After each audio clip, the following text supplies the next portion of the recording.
Welcome to Grant Writing Made Clear.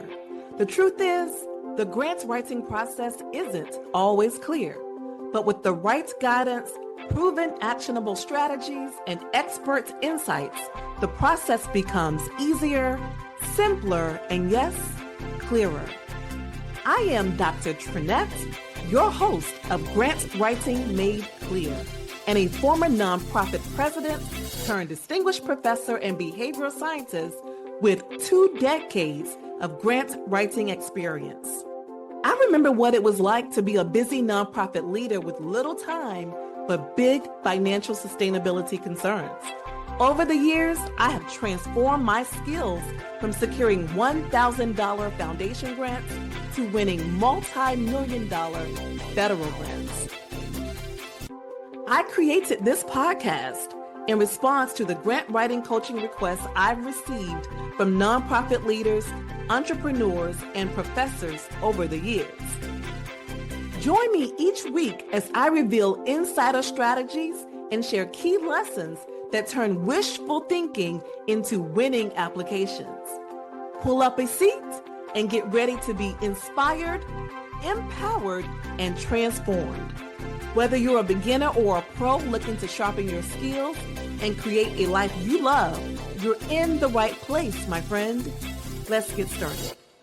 Hello and welcome back to Grant Writing Made Clear, where we navigate the complex world of funding together and where your growth and impact are my purpose. I am your host, Dr. Trenette. Last week, we talked about the quiet power of consistency. Today, we're leaning into something equally powerful, focus. Focus. You remember I told you that we would be talking about some of the barriers to success. And these are things that I see, some of the barriers to success. Last week, we talked about consistency. Have you signed up for our 14-day writing challenge? I hope to see you in the Grant Writing Made Clear Facebook group. And I hope to see you signed up for the challenge. I think it's going to be really helpful.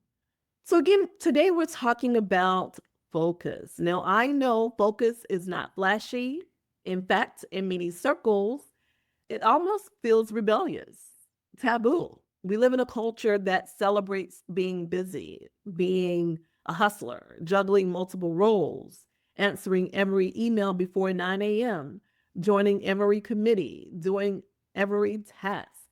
But what if I told you that focus is not a limitation, but it is a form of freedom? Imagine that. Imagine focus not being a limitation, but being a form of freedom. So today I want to talk a little bit about how narrowing your attention might be one of the most liberating things you can do for yourself in this season. In a lot of spaces, including the academy, productivity is often measured by the number of things you can juggle at once, right? The person who is on 12 committees, running 5 underfunded projects, teaching 20 classes, you get it. This person is praised for their commitment and their dedication. Meanwhile, the scholar who declines extra, whatever extra is maybe scolded or talked about for not being collegial, not being a team player. Even if they're still on 15 committees and still doing a lot of service and teaching, declining can give you a reputation of being not a team player, right? But here's what I've learned through both hard-earned wins that I am proud about as well as burnout. Focus does not limit you. I believe it helps you to do better work. Sometimes I look at people who have, maybe they have a ton of publications, but not as many grants. And I think part of the problem is because they are spread thin. They're spread thin. And when you're spread thin, you do not do your best work. And so not doing your best work, you can still be productive in papers, not doing your best work, but it's harder with grants. And so I think that being focused helps you to do better work. I think it positions you to do better work. It positions you for greater impact. I'm sure that you've heard people say that every time you say no to something, you are saying yes to something else. And I believe that. I believe also in the contrast that every time you say yes to something, you are saying no to something else. And that something else could be your well being. Do you recall when Dr. Rachel Good was here? She talked about how she has learned to say no. She's learned to say no, and she talks about mission critical work and how she chooses when to say yes and when to say no. And I think that focus is important. I think it is important if you want to do your job well and have the impact that you want to have. So you can think about a flashlight and a laser. Both the flashlight and the laser give off light. But a flashlight spreads light in all directions, which is helpful, but it is limited in its power. A laser focuses its energy in one direction at a time. And because it focuses its energy in one direction, it can cut through steel. It can cut through steel with its power, with its focus. Same energy source, but a different focus, profoundly different impact. So you get to decide how you want your energy to work in this world. You have light. You have light. And I think you want to think about whether or not you want your light to be more of a flashlight, which spreads light in all directions, but is less powerful than a laser, which chooses to focus on one particular area at a time, right? So you can focus on many areas at one time and have widespread impact, but maybe less of an impact. Or you can choose to kind of focus where you spend your energy. And so I think that's a great segue to talk about multitasking. Neuroscience tells us that multitasking is not just inefficient, but that it is also exhausting. Every time you switch from writing to responding to emails, to attending meetings, to teaching, to presenting, to all the things, your brain leaves a little part of itself behind in the last task. It's called attention residue. And so there are some studies that suggest it takes over 23 minutes to fully re-engage in deep work after a distraction. If your whole day is built around 30-minute blocks and you have constant interruptions, you never fully land. You never fully land. You're simply skimming the surface. You're never diving as deep as you could be, which means, in my opinion, that you're probably never reaching your true potential. You're never really doing your best work. And this is one of the reasons why I told you that I love writing retreats. It's because it provides you a space where you can truly focus. You can truly have the focus you need to do deep, thoughtful, brilliant work. No distractions, just deep thinking and momentum.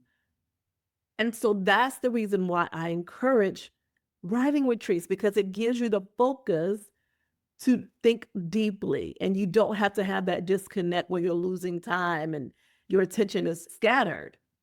And so if you've not done a writing retreat, I highly recommend it. And as you know, we are having a writing challenge this month in June, the last 2 weeks in June. And so I want to encourage you also to join our 14-day writing retreat. Join the Grant Writing Made Clear Facebook group. And from there, you can sign up for the 14-day writing challenge. And so I do want to briefly go back to talking about saying no. And honestly, I am still learning this myself. I have team members who say to me, I need to work on saying no. I have colleagues who are not on my team, but they tell me I need to learn how to say no. So this is not something that I profess to be excellent in. It is something that I am working on. It's one of the many things I am working on. And so I think that the sooner you are comfortable saying no, the better. We often think that keeping all doors open is freedom, but running from meeting to meeting, always late, always behind, constantly apologizing for half-done work, is that really freedom? Is that really freedom? Is that really aligned with your purpose? Do you really want to give surface level work? Or do you want the opportunity to do your best work? Sometimes the most freeing thing we can do is to say no, thank you. Is to say no, thank you. Because my yes to you means that I'm probably going to have to say no to myself. And if I'm not saying no to myself, then I'm probably saying no to my work, or I'm half doing my work. It's not as great as it could be. And is that fair to you? Is that fair to your population you serve? And I would be remiss, absolutely remiss, if I did not acknowledge something that is really real. And that is for many of us listening today, especially BIPOC scholars and people from historically underrepresented backgrounds, saying no is not always simple. It is actually quite complicated.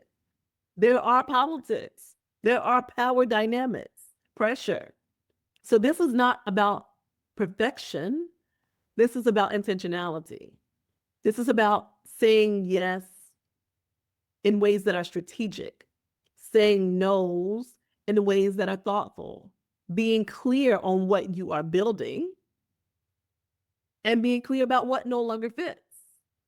And so I want to encourage you to think about your focus and how multitasking and how spreading yourself too thin reduces your focus and therefore reduces your impact.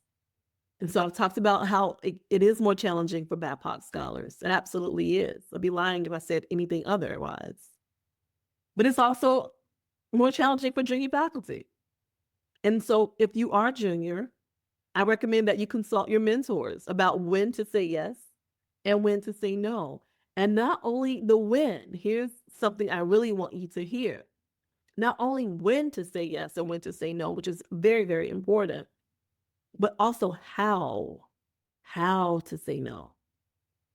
But I do encourage you to reach out to your mentors and have a conversation about ways of focusing, ways of doing your best work.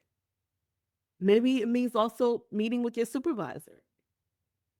But I will share a few things that quietly chip away at our ability to focus. One, obviously, is what I just said, people pleasing.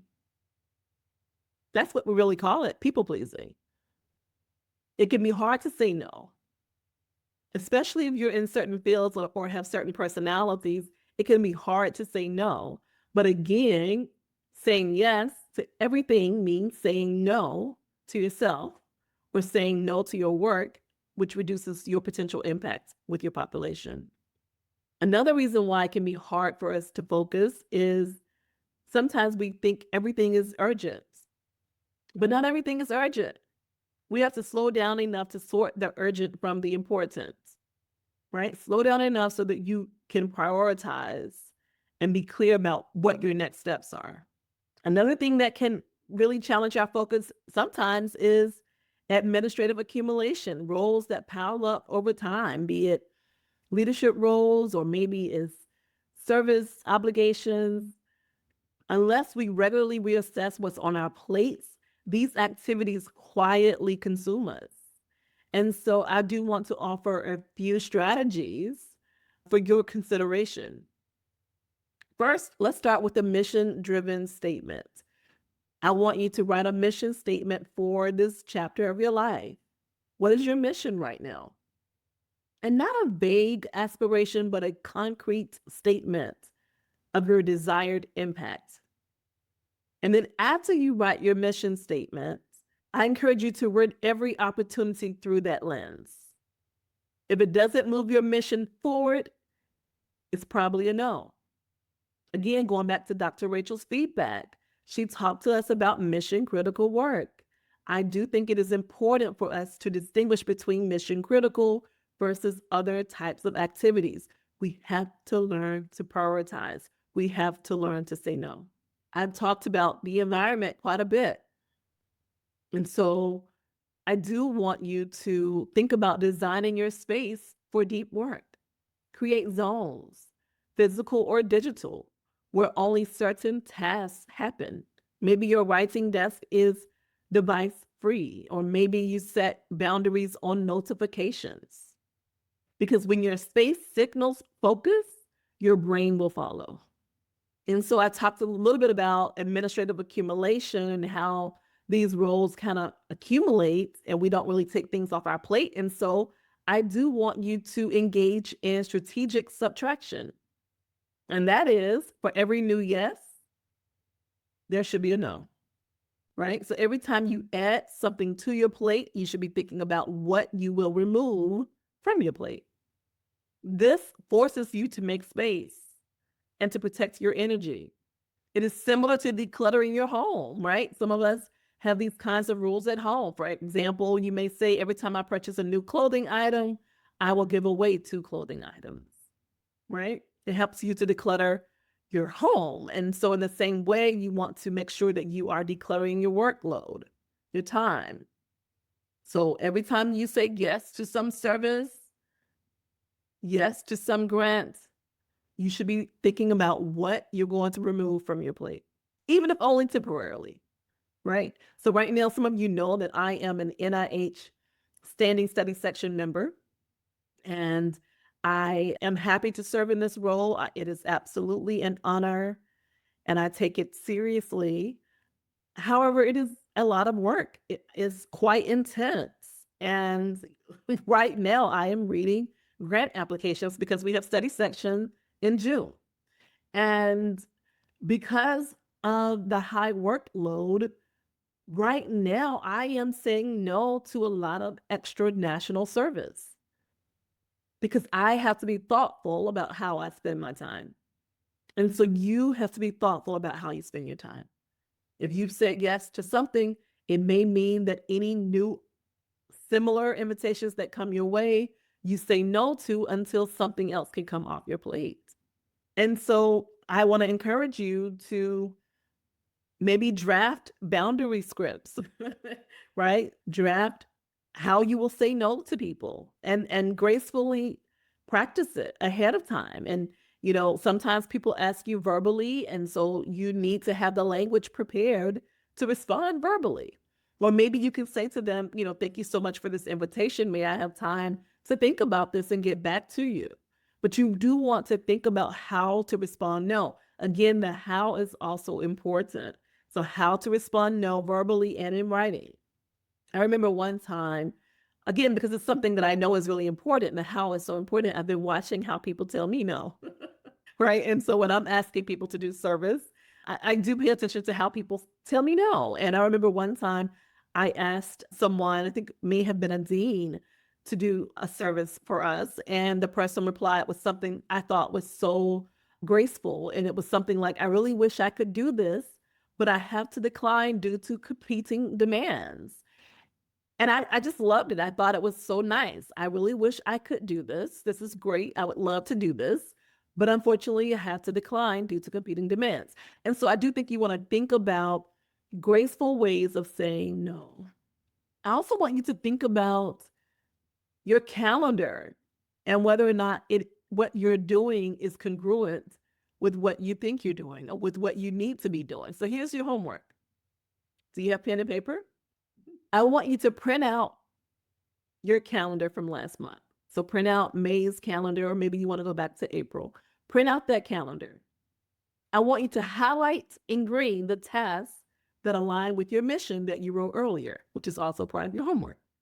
So after you write your mission statements, after you practice no, we're going to do a calendar congruence analysis. So print out last month's calendar, highlight in green the tasks that align with the mission you wrote. Then in yellow, I want you to highlight things that may not be related to your own mission, but it's related to your job's mission, right? Because we don't always have perfect alignment between our personal missions and our jobs. And we do have a job to do. We have to do our job. And so I want you to also highlight in yellow the things that align with your job's mission, but maybe not your own mission so much. And then in red, I want you to highlight things that are misaligned. And then think about what you're looking at. What percentage of your time is going where, right? Is it going where it needs to go? And then next, create a to-don't list. You all know I do a to-do list. Try to do a daily to-do list. I always do a weekly. And so you want to draft a to-don't list, not just things you don't like doing, but tasks that consistently distract you from your real work. Write those tasks down, revisit this quarterly, and this list will become a boundary tool and a compass for you. So you're going to use this activity to realign. And the summertime is a great time for you to do this work so that you can start the fall strong. So you're going to start with your mission statements, practice saying no, and then you'll move to your calendar congruence analysis. Is what you've been doing aligning with what you need to do? And then you create your to-don't list. And so I want you to remember that focus is not just about productivity, it's about depth. That's the key thing I hope you hear me saying, because we're productive, right? We're all very productive. But this is about depth. This is about doing work that matters and doing work well, doing it well. Again, you don't want to be the person who is scattered all over the place, doing a lot of things, but not having impact. So I remember a few years ago, I noticed that in my lab, we had started confusing motion with meaning, right? We felt because we were so busy, and we were, that it was all meaningful, that it was all aligned with our mission. We were busy. But when I noticed it, I called our team together and we realigned. And by realigning to our mission and creating better communication, we became more focused and more efficient and more effective. So this week, I want you to do your calendar congruence analysis. I want you to do your statement. I want you to practice saying no. I want you to do your to-don't list. You have a lot of homework. You have a lot of homework this week. And if there are things on your plate that are red, that are misaligned, right? I want you to draft an email, consider drafting an email to exit. And if you are more junior, again, maybe this is something you talk to your mentor about, but I do think you want to think about one commitment at least that you can release so that you can have more focus. In our Facebook group, I want to hear from you. What research question or scholarly goal deserves your undivided focus right now? And what are you willing to release to protect and provide that focus? Let's support each other in focusing not only on doing more, but on doing what matters and doing it well. We really want to move from being busy, right? Being busy to doing meaningful work. Being in motion is fine, but doing impactful work is more important. And focus does not shrink your impact. It sharpens it. It doesn't limit you at all. It liberates you. We don't need more exhausted scholars chasing quantity. We need more focused scholars with the clarity and courage to go deeper. And it does require clarity and courage to go deeper because the environments are not necessarily set up for us to go as deep as we need to go. So this week, protect your focus, honor your purpose, and say no when you need, but not because you are selfish or self-centered, but because you are stewarding your gifts. You're stewarding your purpose and your mission, and you're trying to give your best to the populations you serve. I appreciate you. I appreciate the work you're doing. I hope this is helpful. This is Dr. Trenette. I am encouraging you to embrace the freedom that focus brings and to use that freedom for the good of others. Take good care. Thank you for listening to Grant Writing Made Clear. I hope today's episode gave you inspiration, confidence, and clear information that you can turn into action. Remember, you are not alone. There's a whole community here striving for the same impact. If you enjoyed today's episode, please subscribe, leave a quick review to help more people find the show, and share this episode with others in your network. It really does make a difference. For more grant writing tips and resources, follow me on social media. Until next time, keep showing up, keep learning, and remain determined. I'll talk to you next time. Goodbye for now.